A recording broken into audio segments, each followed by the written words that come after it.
Good morning, chaps. Hello.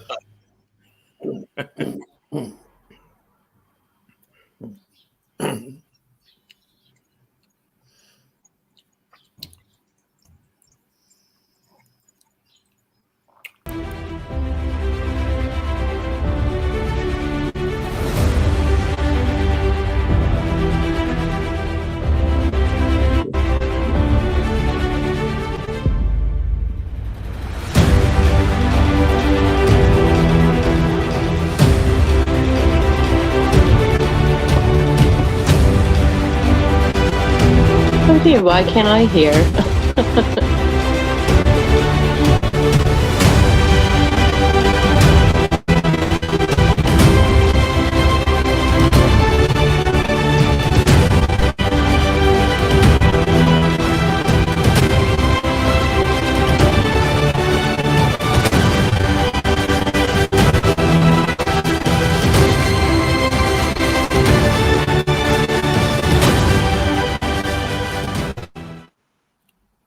Well, now, the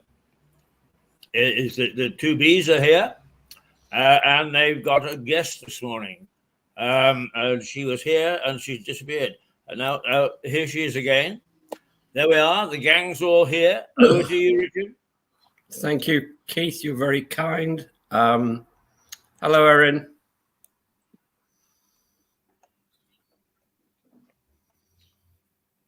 Can you hear me? Can I hear you? Say something, Erin.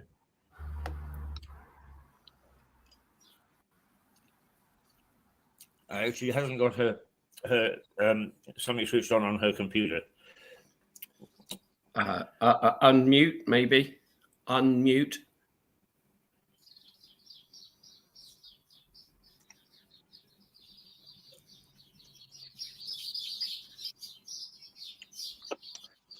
There are these moments of silence that are golden. You can probably hear the sparrows just outside my house. They are a great joy to me. And they live in the olive tree that I have in the front garden. And you know that, Keith. You know how overgrown my front garden is. Well, I pass it each day and I look at it longingly because it's full of green stuff. Well, the odd thing about the olive tree, which, you know, I'm here on the first floor and I'm looking up at the top of it. And I recall bringing that back. I brought it back from home base in Lewis in a little plastic bag like you do. And it's because it's south facing, it's got a brick wall behind it, which heats everything up and then keeps. I can't hear anyone. Hello, right, I'm going to leave again. Can you hear me? No, okay. And yeah, that my front garden, which is a complete jungle, is a great joy to me. Olives, figs, grapes, and palm trees. And I don't need much more in my life. Hello, Erin. Can you hear us now?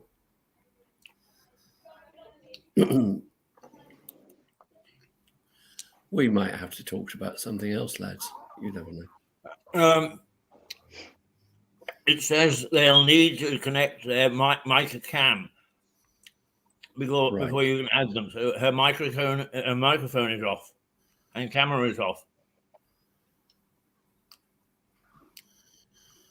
Okay. Well, that explains it then. Yeah. Yes. Shame. Although I did hear her speak. Yes, I did. Momentarily, but she said she couldn't hear us. Yes, which is probably a benefit to her. Now, Yes. chaps, I just need 2 minutes to go and make a phone call about my case today, if that's all right. So I'm going to leave you two. Good grief, I don't know what's going to happen, but leave the pair of you to have a chat, if that's all right. Oh, look, there's Erin again. Richard, I'm so sorry. I feel like I'm going to be interrupting you. No. So when I turn off my microphone and camera, I can hear the rest of you. Yep. But when my microphone is on, then the rest of you seem to mute. Can you hear me now? So apologies. No. And hopefully I can figure this out and join you another time. Because I would really enjoy it. Yeah, and I apologize for the kerfuffle, but I will hopefully speak to you soon. Okay, Erin, there's no problem with that at all. Don't you worry. Okay. How That's a shame. many times have 3 old men been turned down by a young woman? That's what I want to know. You know? Keith, do you mind if I just go and make a phone call? No, away you go. With the Meredith monster to talk to him, and then I'll be back in a moment. All right, that's fine. That's what he's going to do is just you and I. We'll leave it that way before we bugger anything else up. Yeah, well, it's just you and me for the time being. Richard has Chambers business to deal with. I don't envy him that. I used to have to do it. And it's a great distraction. Oh, but, yeah. I mean, I always think of that as domestic stuff, which is always a nuisance. Yeah. Yes, well, while he's away, why don't we just cast an eye ahead to your favourite topic, Manchester City. Who are they playing this weekend? And what are their chances? And what's happening? Ironically, they're playing Brighton, Brighton and Hove, up in Manchester at the Etihad Stadium. You know, Brighton will give them a game. They're a good Brighton's team. doing quite well. I mean, I take this season a completely different attitude to previous years because, without sounding arrogant, you can't do much better than what they achieved last season. Right. So, yes, it would be nice to continue to win things, but I'm much more relaxed now about the results because it may well be somebody else's turn. But you can guarantee with City, you're going to see football, and top of the range players, and that's the beauty of it. And getting tickets at the Etihad is nigh on impossible. Only yesterday, my ex-criminal clerk, Paul Tufts, who still looks after Richard, contacted me because his junior, a lady called Laura, who has a 9-year-old son, who is obviously a highly intelligent boy because he supports Manchester City. She's going to Manchester at the beginning of November, the first weekend in November, and she very much wants to take him to the game against Bournemouth at the Etihad. And he was asking me, could I make contact with people? And I've got 2 particular contacts who in the past have got me tickets, but both of them have drawn a blank. Wow. It's almost impossible to get pairs of tickets. And being 9 years of age and at the Etihad for the first time with his mum, the boy's going to need to be with her. Yes, absolutely. He can't be separated. because it is quite an imposing stadium. I mean, the improvement in that place is just extraordinary. And the whole area, and this is where they contrast to the better with those others in Stretford, Old Trafford, because they have done nothing for the wider area. There's no expansion room for Old Trafford. It's a wasteland, basically. And yet the Etihad complex, as it's now called, it is completely rejuvenated, revived that area of East Manchester, which actually is where City began. They began in Ardwick, which is effectively where the stadium is. So they have done a huge amount to bring employment. I mean, there's a big supermarket there. There are brand new training facilities. There's a little ground purely for the female footballers. So they feel they're wanted, and so on. So it's something that the owners can be very proud of, in stark contrast to that shower who own United. And now they've got them for at least 10 more years, because the Middle Eastern interest, they withdrew because they got sick of the Glazers procrastinating. Yeah. Who is the Englishman that is brought in? The Englishman. Well, he hasn't. No, that's John Ratcliffe. That hasn't gone through yet. To my knowledge, he wants to buy 25%. But even if he does, he can't make money available just like that because of the financial fair play rules. I mean, everybody has talked about City and Chelsea as big spenders, but actually, a table that was published not that long ago for the last 4 seasons shows that United are well top of that spending list, but they have bought badly. And even this current manager is buying. Because I'm, joking apart, I do have some quite good friends who are United fans, and they are at their wits' end. They just don't understand what's going on, really, other than it's a very bad ownership. And the people running the show at Stretford just don't know what they're doing. I mean, the telling comment from that Cristiano Ronaldo player when he came back to United, and before he left, very much under a cloud. Well, that's Jed. Yeah, it's all right, Jed. I thought contributing has been very vocal. No. It may be the other dog. It may be the other dog. Down. The interesting thing is, Philip, I came back to Britain from Canada in 1973, and I remember that the debate was then raging because the FA would not permit live football of any sort, because they thought that would keep the crowds away and therefore diminish their returns. And now, that beautiful stadium that you've got in Manchester, most people.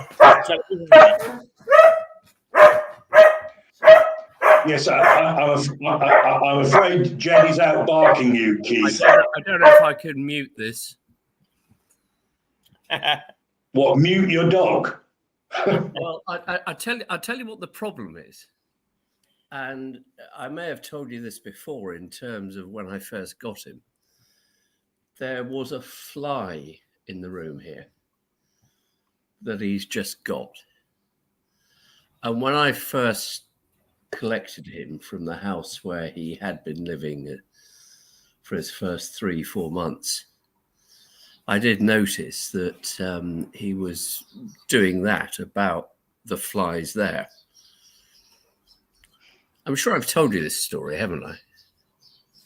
Well, you mentioned to me before that he loves chasing flies. He loves chasing flies, and I knew it. And then I got him back to Lewis, and Keith will know this. It's a fair old distance between Lewis railway station and my house. And I'm not going to stop him. I'm going to let him have a go. And come here, Jed. No. I'm going to take you for a walk if you start that. No.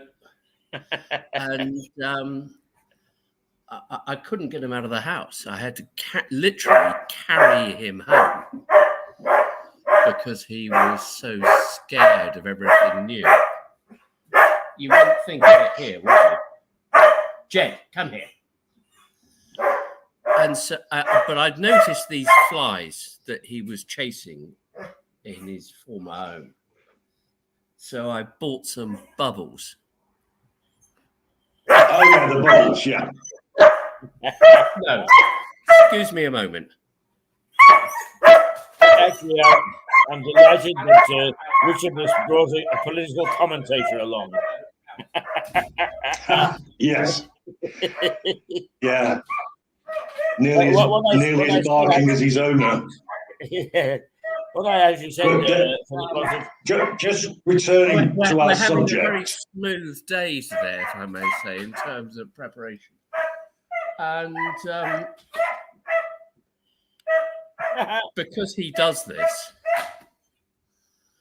I thought, let me get some bubbles, blow them. And he does exactly that with bubbles all the time. But he was a very nervous dog when I first got him. He hadn't really been acclimatized to living with people. And so I thought, I know what I'll do. I'll go outside and blow bubbles and encourage him to come out, for example, the back door. In Keith, you know where my back door is.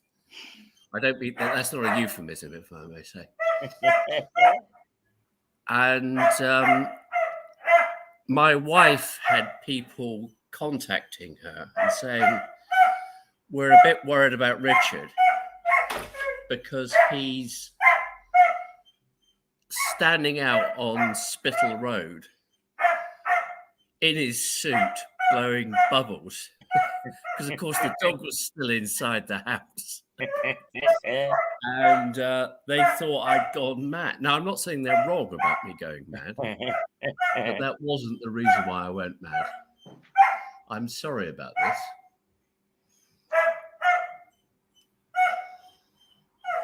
Give me a moment. It's all right, Richard. We're getting used to it.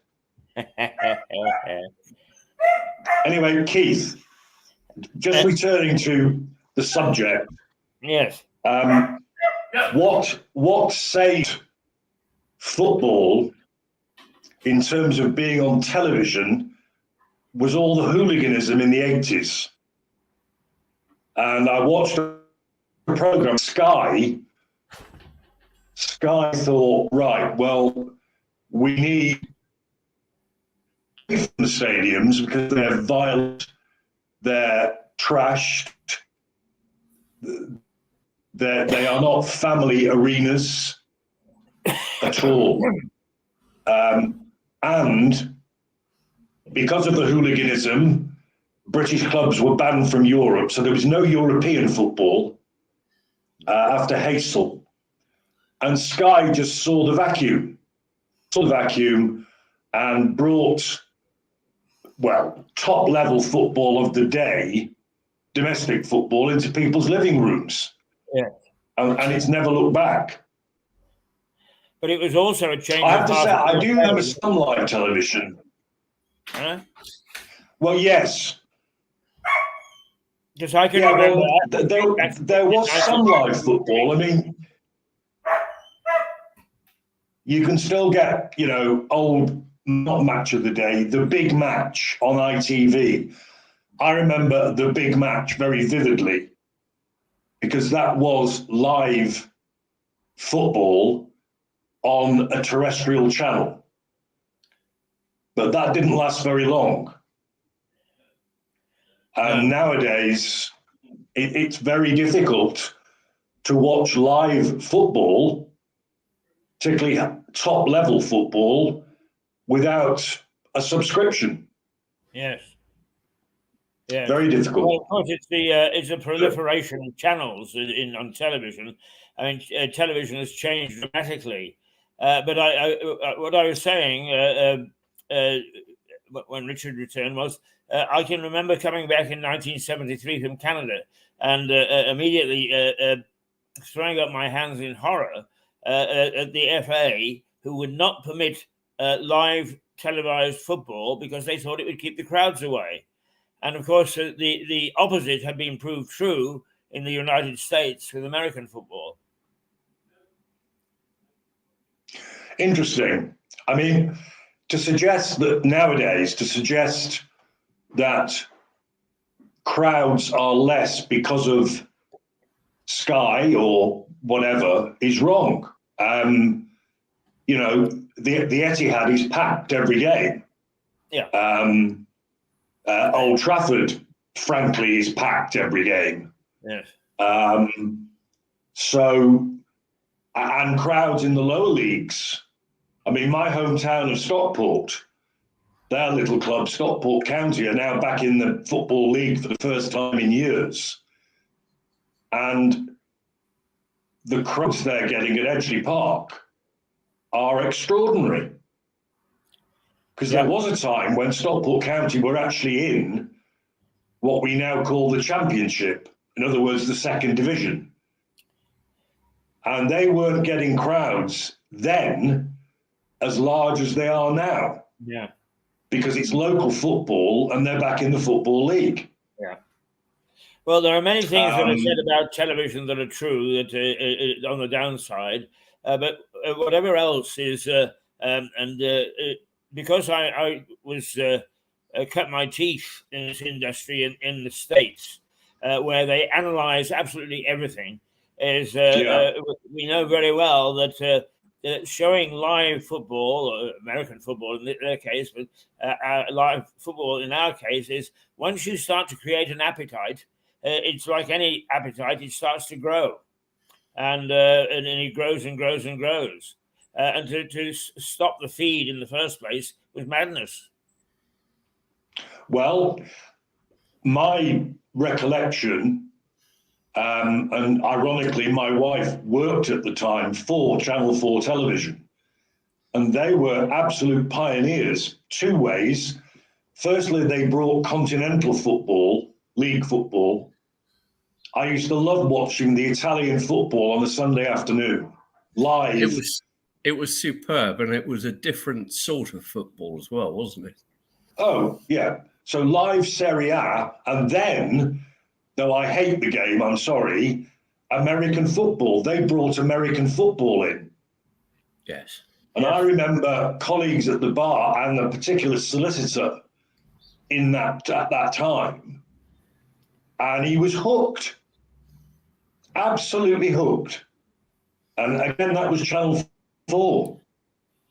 And what the Sky thing did, in my opinion, with football, was it forced the owners of these clubs to tart up the stadium and make it safer, you name it, so that, and family enclosures, all that sort of thing, so that everybody is going back to a football match.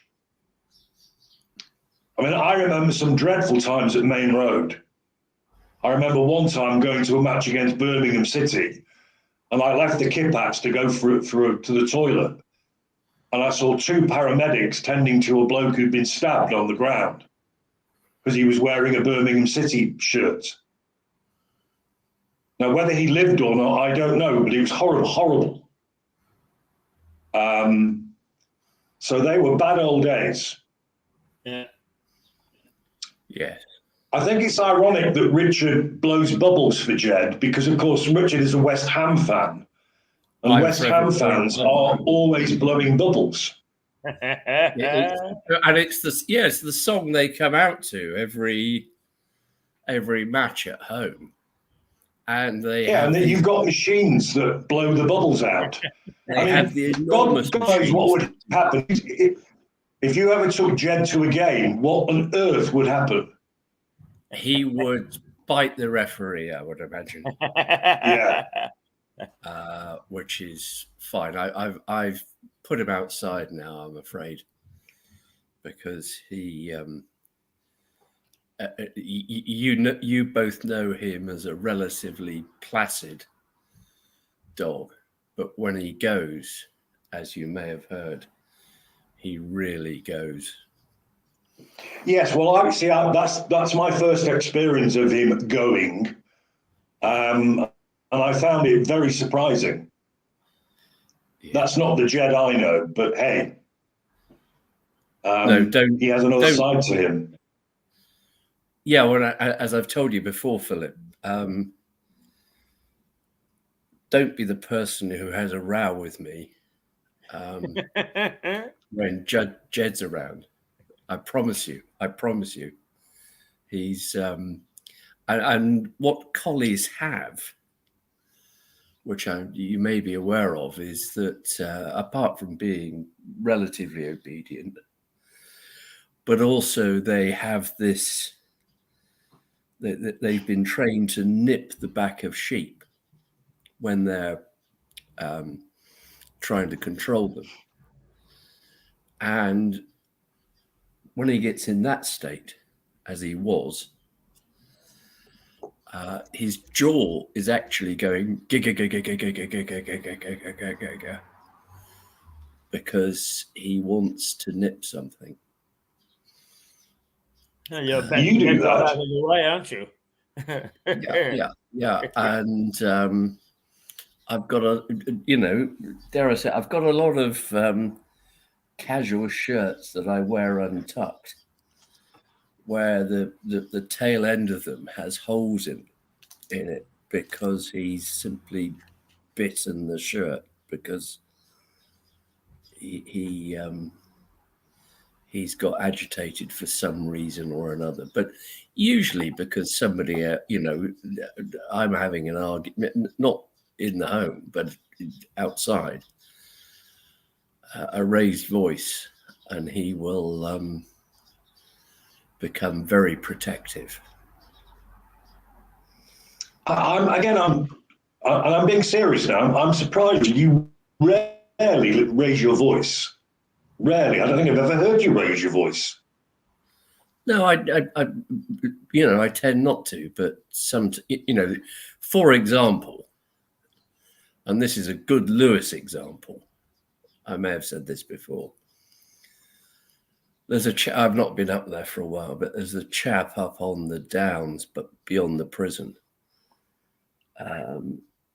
who keeps horses up there and claims land that's not his. It's all common land. And there was one day I was up there with Jed. Jed was off the lead because he's fine off the lead. And this bloke came and started telling, he's an older fella, telling me I wasn't allowed to have a dog off the lead, and and he was, and it was a bit sweary Mary from him. And Jed just stood in front of me, barking at this bloke. and just making it clear that if he came any closer, then that was his problem. Yeah. So he has that aspect to him, and he also has that aspect about, obviously, family members. I'd imagine he probably now has it about Keith because he's met Keith and likes Keith a great deal. I've tried to explain to Jed why that's a bad idea, but nevertheless, he does like Keith. And I thought you said Jed was intelligent. Well, there's a difference between being intelligent and being able to make wise choices about your relationships. And dare I say, I'm a very good example of that. I'm relatively intelligent, but married for 26 years. So, I could have committed murder and got less time, is the truth. But there we go. Try 35 years. Yeah. Now, Phil, I just wanted to ask you this, if you don't mind, as we're having a general chit chat. I've got a case today where there is an application to put in a witness's previous convictions. Now, you all know how the law has changed over time in relation to that. So it used to be the position that if you were defending, as I am today, that you could simply effectively blunder in and put all their convictions in.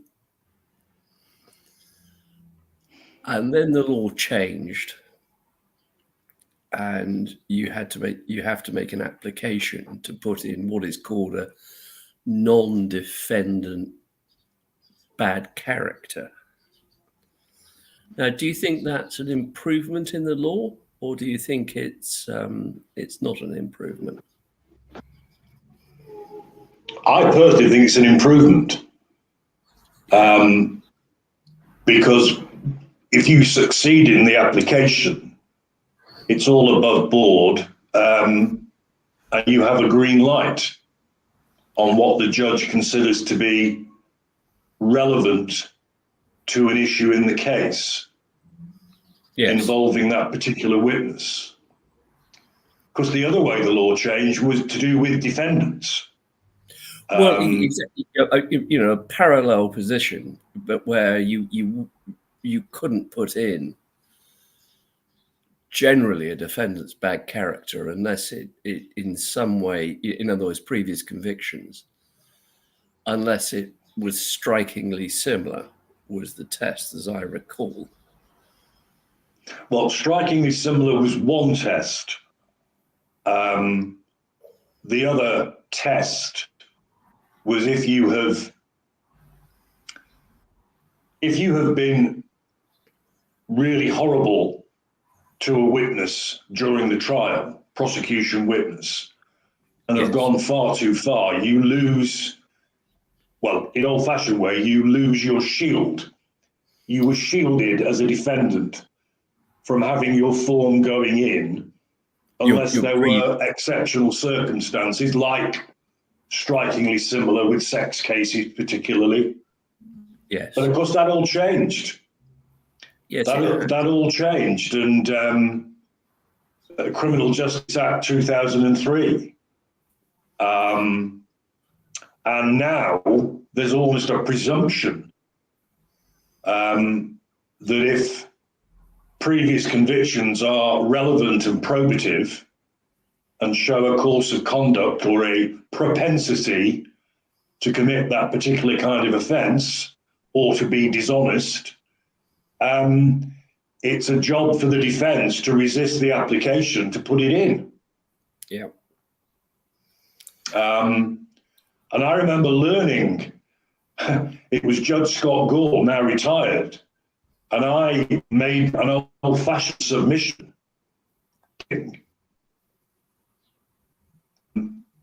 You know, there was no loss of shield. This was a preemptive strike type thing. And he said, look, it's not a matter anymore of a defendant being protected other than within the statute, Mr. Meredith. There is no shield anymore. In fact, the presumption is that matters of relevance shall go in, and it's for you to dissuade me.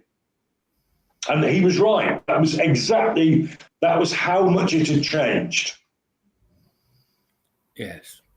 Completely different emphasis and ethos to it.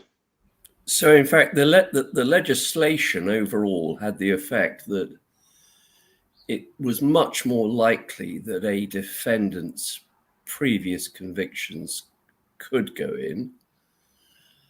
And in fact, it meant that there was an extra hurdle, if you're defending, to seek to put a witness's previous convictions in, or bad character, which is what I'm doing today. And yes, well, what the latter is doing, in my opinion, as you asked me, is that it prevents the scattergun approach. yes, it prevents the ambush. It prevents what some defence barristers would do, which was just raise something that was almost irrelevant, just to, throw mud at the witness. The fact that that's now no longer. Go ahead. No. So obviously, so that there are these gateways through which this evidence can be adduced, brought before the court. Do you think the current law is better than the previous law in that respect, in relation to people who may have had a bit of a dodgy past, but may also be victims of crime? I agree with witnesses having the protection the statute now gives them. I think there are too many gateways for a defendant's form to go in, personally. When you, a number of those gateways. You've used the word form twice, which is a lawyer's shorthand for previous convictions. Just so. Yes, bad character. Of course, man dog is aware of that. Yeah. Well, our one man has put his dog outside. That's a different man. That's a different dog. Right. Form, our slang for previous convictions. Of course, it isn't just about previous convictions, is it, Richard? Bad character embraces a new concept, which is reprehensible conduct. Of any kind. Yes, exactly. Correct. And yeah, it can be troublesome, probably is putting it too highly, but there is if somebody's got a conviction, it's very easy to adduce that, to put that in as evidence. You just say to the officer in the case, or you have it as an agreed fact, or whatever it may be, convictions for the following, bum, bum, bum, bum, bum, bum. But if there are tricky situations that arise, and you'll know of these, Phil, where, for example, somebody may be up on a charge but has another 4 cases pending, and you can't litigate those within your current proceedings. In other words, you can't say to a jury, we need you to decide, unless they're properly joined. In other words, they can be tried together. Then you can't rely on them if you prosecute. But the other problem is that, as you say, reprehensible conduct, it doesn't involve any conviction. It just involves sort of behavior. And proving that can be problematic. because, you know, the person involved might say, well, I didn't do that. And then you have what's called satellite litigation, effectively, where a jury are asked to look at things that in fact are not within the orbit of what they're dealing with, and having to make decisions about that. And that it probably does trouble me. Yeah, that's the word I'm looking for. It does trouble me that well, it is absolutely the responsibility of the judge to keep things within fair limits, isn't it? yes. So, for example, with the gateways you've mentioned, which are the, as the word indicates, the openings, factual openings through which one can get bad character in for a defendant or of a defendant. Now, all but one of those, from recollection, all but one, maybe two, you need the leave of the judge. Yes. So you don't just have to establish the relevance and the probativeness, the propensity point, whatever it is. There's a further hurdle, where the judge has got to be of the opinion that it's in the interests of justice, Yes. the wider interests of justice within the case, that the bad character goes in. So there is something of a safety net. Although, again, you'll remind me, Richard, there's at least two of the gateways that's not required. Yes. There's at least two. Yes. Obviously, it can go in by agreement of the parties. That's one gate. Yes. And the other one you're talking about,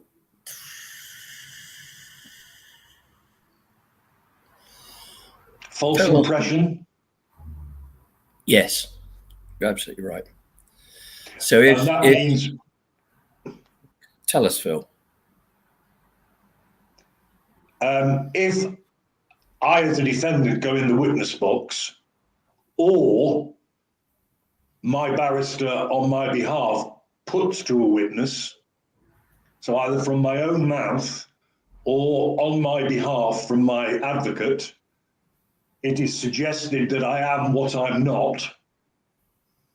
If I've created a false impression, and this can even be in a police interview, then that is one of the gateways, because the false impression misleads the jury, which must never happen. And there's a very famous historical case where an absolute rogue turned up in a regimental blazer and tie throughout his trial and gave evidence like that. And the prosecution demolished that. This is before the act. It was said to mislead everybody because he was not a person of good repute, and he'd never been in a regiment. It was a complete scam. Yeah. Phil, I've got to say, my impression of you when I'm in the robing room is often called a false one, because I can never quite get your accent right, but I keep trying, you know. So my false impression of Philip Meredith, I'm working on, and I'm building it up. And I'm going to do an open mic evening, probably at the Con Club here in Lewes. And then next year take it to Edinburgh. My Philip Meredith impression night, because I think people will enjoy that, you know. Well, Mike Yarwood Sadly now gone. is like me from my hometown of Stockport. And I think he was one of the best impressionists we've had, personally. Of course, you don't see me in a roving room anymore, Richard, because I'm retired. No, and people miss you, and that's exactly why I do the impression, so that people can hear those lovely tones of yours, Philip, moaning about your case, and telling people. Yeah, I'm afraid so. Yeah, I'm afraid so. I just give them a little flavour of it every day that I'm in with other advocates, so that they don't, because it's awful, the thought of these poor younger barristers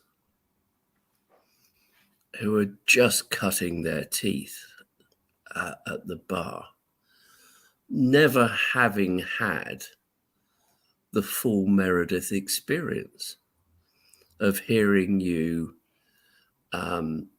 moaning away and swearing and haranguing your opponent.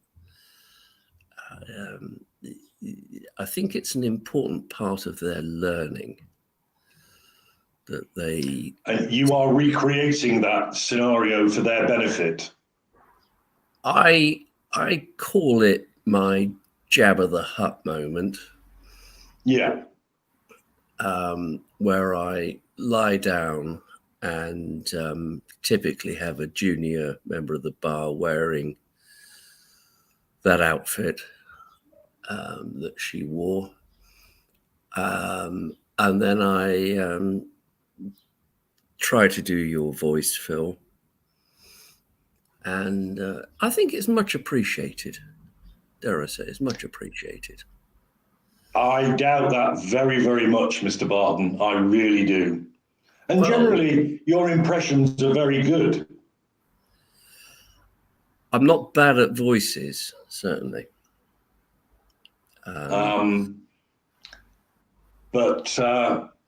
No, while you were out, Keith and I had been talking about, as you probably picked up, on football, in particular Man City.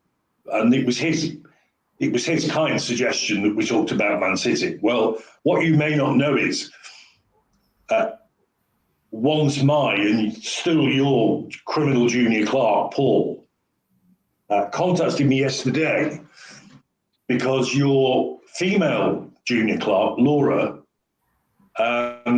wanted tickets to take her and her boy, her son, to the Etihad.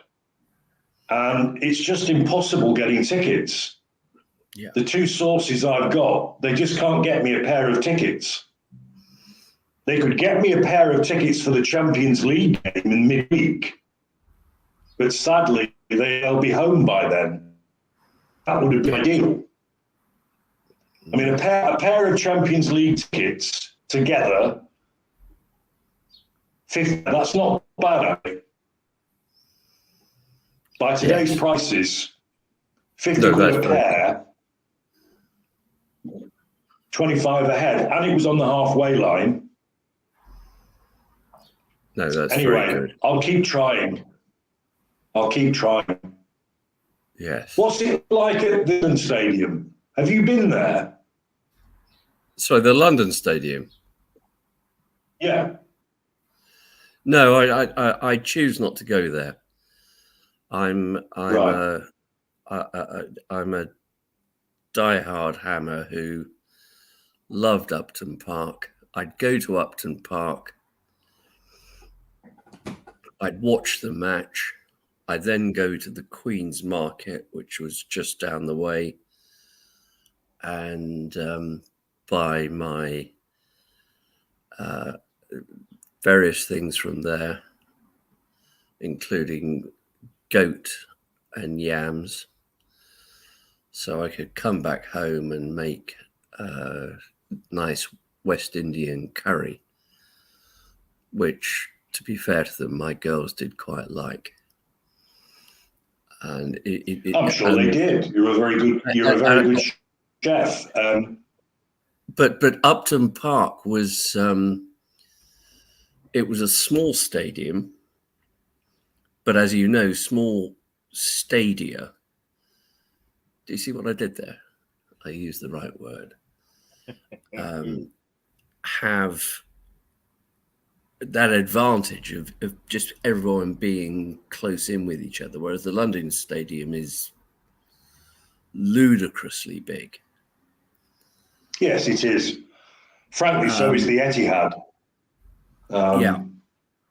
And the other great thing about Upton Park was that it was in such an ethnically mixed area and people got on with each other. So, you know, West Ham supporters back in the day, as you'll recall, Phil, had a reputation, for being thugs, frankly. I'm glad to say that that's... Yeah, the intercity firm. Exactly. I'm glad to say that that's generally gone away. But you know, if you went to Upton Park, you know, the world and his wife were there. It was a wonderful thing. I may have told you the story of going there. Sorry if I've told you this before. And I went with my father-in-law and my brother-in-law, and we were there early, and so we went to get some food. And we walked just north of Upton Park. And I said, look, there's a place we could have food. And my brother-in-law said, oh, I don't want to go there, mate. It's vegetarian, isn't it? Look. I said, okay. And we walked on and found a place that looked lovely, really nice. And curry house. And lots of families eating in there. And we went there and we ordered our food. And then we said, can we have 3 lagers as well? And they said, sorry, we don't sell beer. So my dear old brother-in-law. He must have been beside himself. He was, because, you know, I think he would have tolerated a vegetarian meal as opposed with to a pint of lager. With a pint of lager, as opposed to a completely dry meal. It was lovely food, gorgeous food, but you know, if you're going to go to a football match, it's just an odd thing not to go and have a pint, isn't it, or a drink of some kind before. And this, you mentioned your father-in-law, yeah. The same father-in-law who made a guest appearance with us. He probably did, yeah. No, Becky's father. Yeah. Did a program with us. Do you remember? Yes. No, he did. He did, yeah.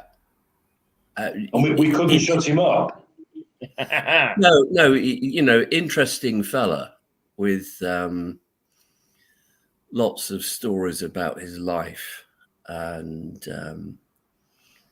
I don't think he spoke about his grandmother, which is a shame because she was an extraordinary woman. We did say we would have him back, didn't we? Yeah. He seemed keen to reappear, and he got on very well with Keith. Well, same age, same IQ. Men of a certain age, exactly. Yeah, no question at all. Well, he's only a phone call away. You know, he has lots of stories about growing up in London during the war. Yeah. and they're Streatham area, and they're worth hearing. That they tend to be on a bit of a loop, so sometimes he says the same thing twice, but so do you, Phil. So But you fine. do that. Sometimes he says the same thing twice. Do you see what I did there? You see what I did there? Oh, come on. Yeah, Richard, there's no need to explain your little antics. There's no need to explain them. As we've agreed before, you are a legend in your own mind. Very much so. So you think it's terribly amusing, but, we have an audience to judge us, don't we? Yes. I'm not sure how much. Well, one man and his dog, and there might be a hand up and a paw up to vote for us. I don't know. Actually, if you give yourself the test, is we always make the basic assumption that people hear or understand what we say the very first time we tell them. But when you actually apply it to yourself, you realize that quite often you need to be told twice or something to be repeated. So it's no bad thing when you've got an audience as diverse and diffuse as us to repeat things. So nardy, Phil. Quite so, Richard. Could I just ask your opinion from both of you? I have a new Wi-Fi system set up now. Have I been clearer and less Norman Collier today? Yes. Yes. Good. I thought you were going to say it was very frustrating. I thought you were going to say you had a new wife. Yeah, I thought he was going to say that too. I think, Yeah, here's a surprise. You obviously think I'm completely bonkers. No, Wi-Fi. Will the two of you remember that this is now going to go out tomorrow as a broadcast program, not just on YouTube as a separate thing, but we're repeating Mondays, Wednesdays, and Fridays on Tuesdays, Thursdays, and Saturdays. So this will go out as if, as it's going out at the moment, tomorrow. Well, it was a shame about Erin. I mean, are you guys going to try and recover her? Yes, I will. I will. There's a technical reason for everything. There has to be a reason, an IT reason why one was blocking the other. Yeah. Anyway, you need to go to court, don't you, Richard? Strangely enough, some of us, I don't know if I've mentioned this before in our broadcasts, I'm the only bugger amongst the three of us who has a job. Oh, thank you very much. And I suppose you mentioned that at least once. Yeah, and I suppose every program you mention that at least once. Yeah, and it's right that I do. Yeah. So when it comes to 4:30 this afternoon, and you're both sitting down with your glasses of whatever you like, having a rest, I will be still in a courtroom. Well, it's very funny how we all measure things in a different way, isn't it? Because if I decide to take a day off, nobody appears on television.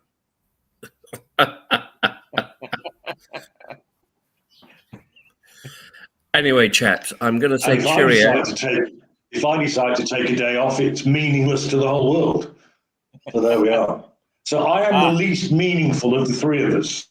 No, be careful on your basic assumptions. Quite often one of the things that I don't mind saying this publicly because it's a truism, is because we sit and we look at a screen,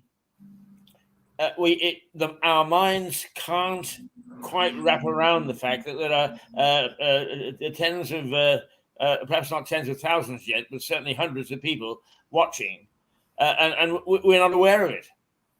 So we think that whatever we do is nobody notices. Don't fool yourself. Anyway, chaps, If you I'm say going to so, say cheerio. Anchorman. Bye, Richard. Bye, See bye. you, Mike. Yep. See you then. Bye, Anchorman. Bye, Richard. Bye, Philip. Good. Another feisty morning, and it's a pity that our guest, an interesting lady, she has lived in the well, she's lived in Niagara Falls in New York. Now, I've been to Niagara Falls, I don't know, perhaps a dozen or so times in my life, because I have relatives who are near to there. And it is a beautiful, beautiful, beautiful spot. And the might and power of those falls is immediately impressive. And it's one of those things that everybody should do. Although, of course, not everybody will ever have the opportunity. The Bow River separates the two nations, the United States and Canada. And I think living in the border area is always a little bit different to living elsewhere. So I hope that Erin will solve the technical difficulty, and we'll have her back next week or later on in the week, because I think she's here for a while, and to hear what it's like to live in border country. And I suppose a border country is very appropriate right now because of what's happening in Gaza. Anyway, we'll be back in about 10 minutes' time, and we'll we will look at the news and see what's happening before we join Melissa Conti in New York, and to find out what the reaction to everything that's happening in the Middle East is on that continent and in that city, particularly with Joe Biden yesterday as an American president. It surprised me. I'm normally so security conscious, but he hived up on the border near where the incursion took place. So we're led to believe, and that is a pretty dangerous spot right now. But we'll be back. We'll take a look at the front pages in just a minute. It is now 3 minutes past 9. It is 14 degrees centigrade, and at the moment it is dry. After dire forecasts of huge tons of rain, it would appear that the rain actually fell all on one day. And boy, did it fall. But since then, it has been relatively dry. It looks like it's going to stay that way for a little while. I'll be back in a little while, about 10 minutes' time. Till then, toodle-pip.